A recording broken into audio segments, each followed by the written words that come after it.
হঠাৎ সামনে রিক্সা ব্রেক মারলো, আপনি ব্রেক চাপলেন, বাইক থামলো না, স্কিড করলো। এখন প্রশ্ন, ভুলটা কি আপনার নাকি আপনার ব্রেকিং সিস্টেম না বোঝার?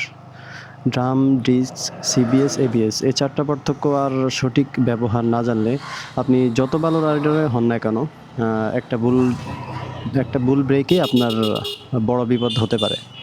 আজকের ভিডিওতে একদম সহজ ভাষায় বুঝাবো চারটা ব্রেকিং সিস্টেম কিভাবে কাজ করে, আর কোনটায় কী রিস্ক আছে, আপনার বাইকে কোনটা আছে সেটা জেনে আর কী করবেন।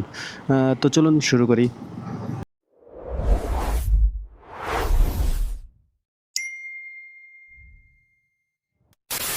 ব্রেকিং সিস্টেম আসলে কি? বাইক যত ফাস্টই হোক না কেন, সেফটি আসে হচ্ছে আপনার ব্রেক থেকে। ইঞ্জিন আপনাকে গতি দেয় কিন্তু ব্রেক আপনাকে বাঁচায়। বাইক মূলত 4 ধরনের ব্রেকিং সিস্টেম দেখা যায়। একটা হচ্ছে ড্রাম ব্রেক, ডিস্ক ব্রেক, আর হচ্ছে সিবিএস বা এবিএস। আর সিবিএস হচ্ছে কম্বাইন্ড ব্রেকিং সিস্টেম যেটা আর কি, আর এবিএস হচ্ছে অ্যান্টি লক ব্রেকিং সিস্টেম।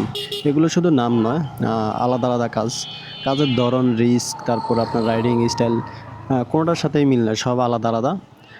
এখন আসেন একটা একটা করে বুঝতে থাকি।